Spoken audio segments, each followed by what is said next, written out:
तेज धूप चमक रही है। पूरा मैदान तवे की तरह गर्म हो रहा है। पेड़ की छाया के नीचे कुछ गायें बैठी हैं।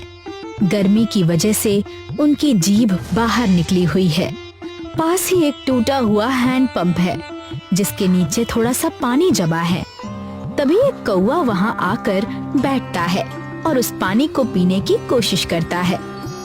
उसी समय बिरजू और शीतल वहां पहुंचते हैं। तेज धूप में दोनों पसीने से भीगे हुए हैं। वे आकर पेड़ के नीचे बनी चौपाल पर बैठ जाते हैं। इस गर्मी ने तो मुझे पकौड़े की तरह तल दिया है। पानी तो दूर, अब तो तालाब भी सूख रहे हैं। पता नहीं अब क्या होगा। मुझे तो एक बड़ा सा बर्फ का बिस्तर चाहिए। मुझे तो सिर्फ एक टुकड़ा बर्फ मिल जाए वो भी चलेगा। लेकिन धूप इतनी तेज है कि वो पेड़ की शाखाओं के बीच से भी अंदर आ रही है। ठीक है, मैं चलता हूँ। पिताजी ने कहा था डैम की मरम्मत में उनकी मदद करनी है। इतनी गर्मी में काम, अब क्या करें, करना तो पड़ेगा ही।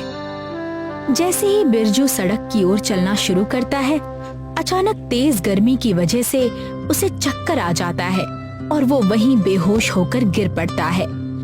ये देखकर शीतल घबरा जाता है। वो तुरंत उसकी ओर दौड़ता है और जोर से मदद के लिए आवाज लगाने लगता है। अरे कोई है, जल्दी आओ।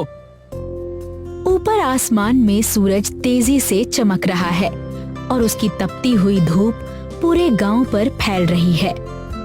शाम होने लगती है। विभीषण अपने खेत में घूम रहा है। उसका तरबूज का खेत उसी तालाब के पास है जो कभी बिरजू के पिता का था। वो चलते चलते अपने खेत की फसल को देखता है। सारे तरबूज ताजे हैं और पकने के लिए तैयार लग रहे हैं। लेकिन जैसे ही उसकी नजर पास के तालाब पर पड़ती है, उसका चेहरा थोड़ा उदास हो जाता है। वो खेत के किनारे बैठकर पानी का कोई हल सोचने लगता है। तभी वहाँ बिरजू के पिता लखन आ जाते हैं। क्या हुआ विभीषण, क्या सोच रहे हो? अरे कुछ नहीं भैया, बस पानी और गर्मी की समस्या के बारे में सोच रहा हूँ। सच, गर्मी तो खुद में ही एक बड़ी दिक्कत थी और ऊपर से ये अब पानी की कमी। वैसे मैंने सुना बिरजू की तबीयत दोपहर में खराब हो गई थी, क्या सब ठीक है? हाँ, अब वो ठीक है।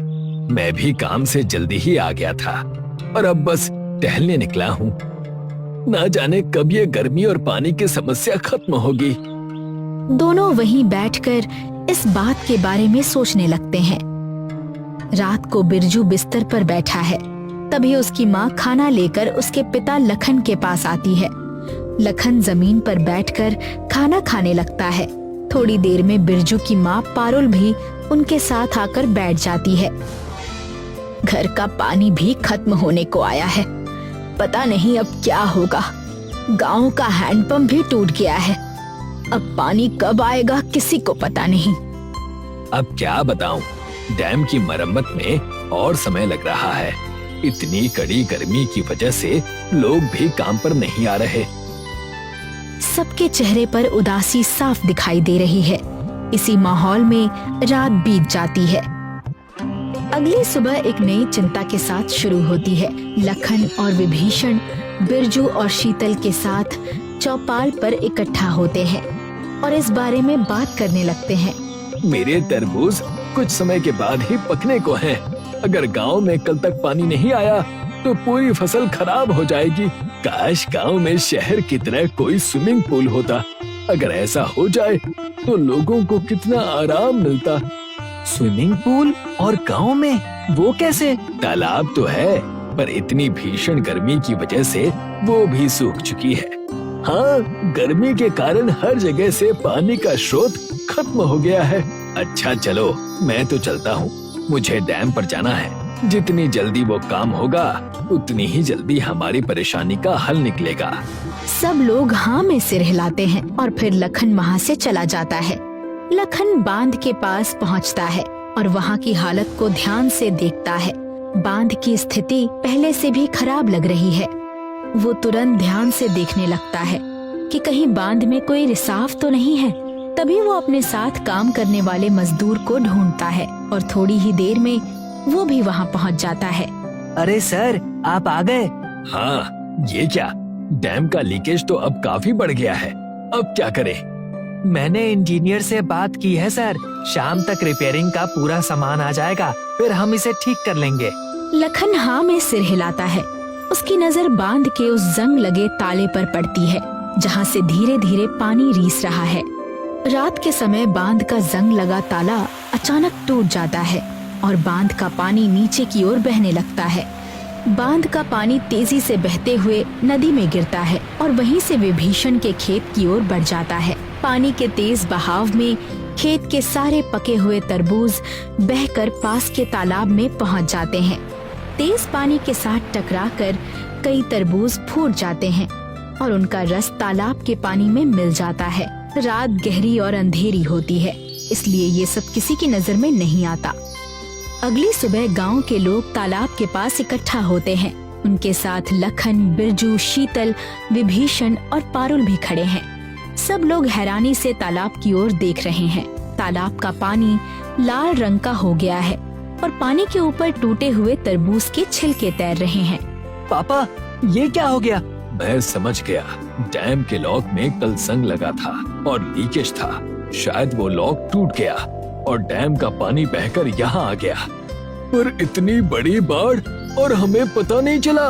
कल लो टाइट था, शायद इसीलिए डैम से जितना पानी निकला वो नदी और इस तालाब में रह गया। ज्यादा बड़ी दिक्कत नहीं हुई। शुक्र है भगवान का कि कोई बड़ी आपदा नहीं आई। अरे आपदा आप पर नहीं आई, पर मेरी तो पूरी फसल बर्बाद हो गई ना। इस पानी को तो हम इस्तेमाल भी नहीं कर सकते। तभी बिरजू के मन में एक विचार आता है। पापा, हम इस पानी को इस्तेमाल तो नहीं कर सकते, पर इसमें हम तैर तो सकते हैं ना? अरे हाँ, जैसा हमने सोचा था, एक स्विमिंग पूल। हाँ बिल्कुल। गर्मी तो इतनी हो रही है, ये इतना बुरा प्लान भी नहीं है। गांव के सभी लोग हाँ में सिर हिलाते हैं। गांव के लोग उस लाल तालाब के पास आ जाते हैं। पानी के ऊपर तरबूज के छिलके तैर रहे होते हैं। बिरजू, लखन और विभीषण मिलकर तालाब से वे सारे छिलके निकालने लगते हैं। थोड़ी देर में तालाब साफ हो जाता है। इसके बाद गांव के लोग खुशी से तालाब में उतर जाते हैं। ठंडे पानी में नहाते हुए सबको गर्मी से राहत मिलने लगती है। लाल रंग से भरा वो ठंडा पानी सबको सुकून देता है। लोग तैरते हैं, आराम करते हैं और लंबे समय बाद इस पल का आनंद लेते हैं।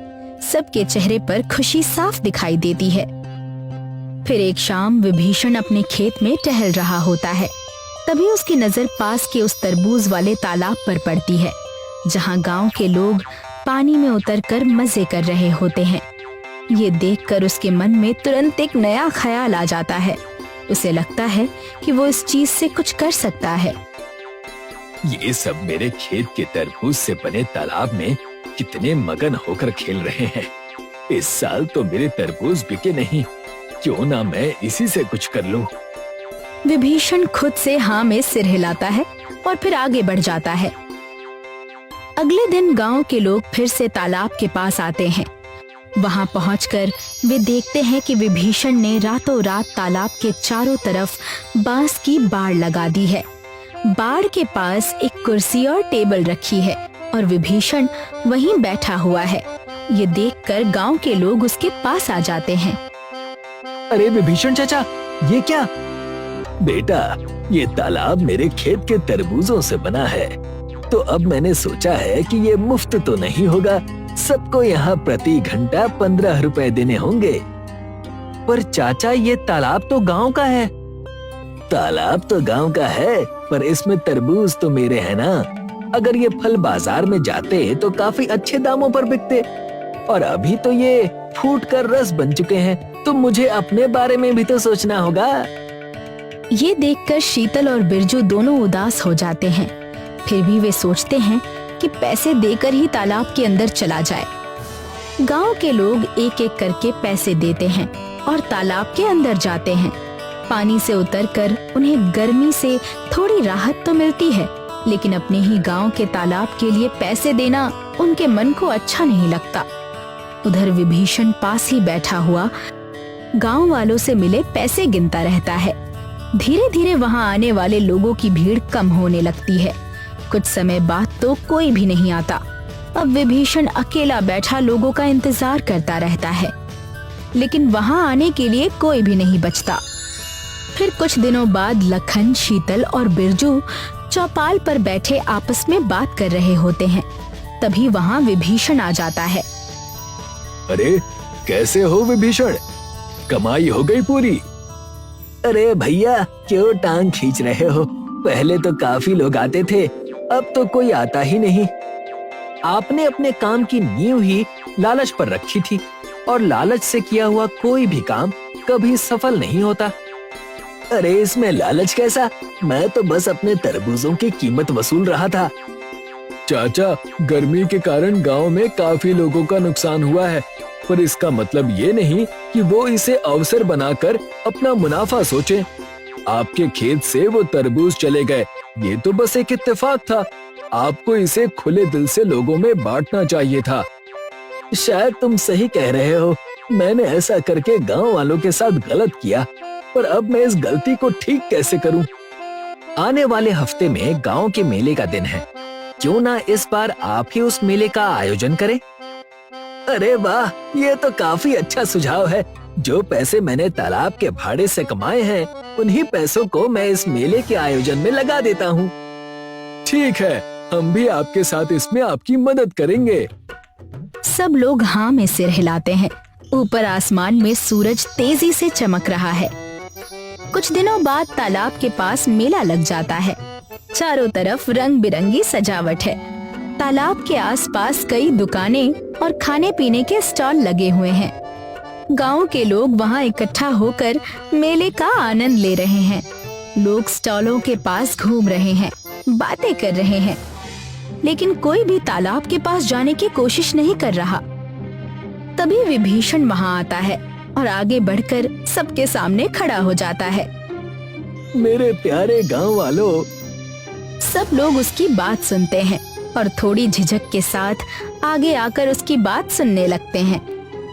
मैं आप सब गांव वालों से माफी मांगना चाहता हूँ। मैंने अपने लोभ के चलते आप सब गांव वालों से फिजूल पैसे कमाए। मैं भूल गया था कि ये तालाब, ये पानी और ये गांव हम सब का है। इसे हमें छीन कर नहीं, बांट कर रखना चाहिए।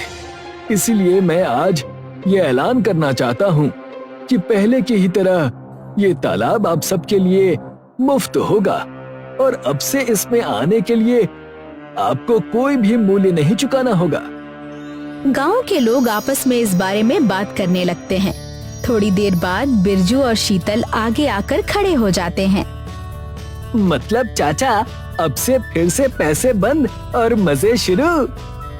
हाँ बिल्कुल। वैसे मुझे भी आज थोड़े समय पहले शहर से फोन आया था। गांव का डैम जल्दी ही ठीक हो जाएगा और परसों से शायद पानी की समस्या भी खत्म हो जाएगी। क्या सच? हाँ। सब लोग हाँ में सिर हिलाते हैं। धीरे धीरे लोग फिर से उस जादुई तरबूज वाले तालाब की ओर आने लगते हैं। गांव के लोग ठंडे पानी में उतरते हैं और गर्मी से राहत महसूस करते हैं। सब लोग फिर से वहां हंसते खेलते अपना समय बिताने लगते हैं। उधर लखन अपने मजदूर के साथ मिलकर बांध को ठीक करवाने में लग जाता है। कुछ समय बाद बांध ठीक हो जाता है और पानी फिर से सही तरह बहने लगता है। इसके साथ ही गांव में खुशियां लौट आती हैं और सब लोग फिर से सुकून के साथ रहने लगते हैं। यहीं पर इस कहानी का अंत होता है।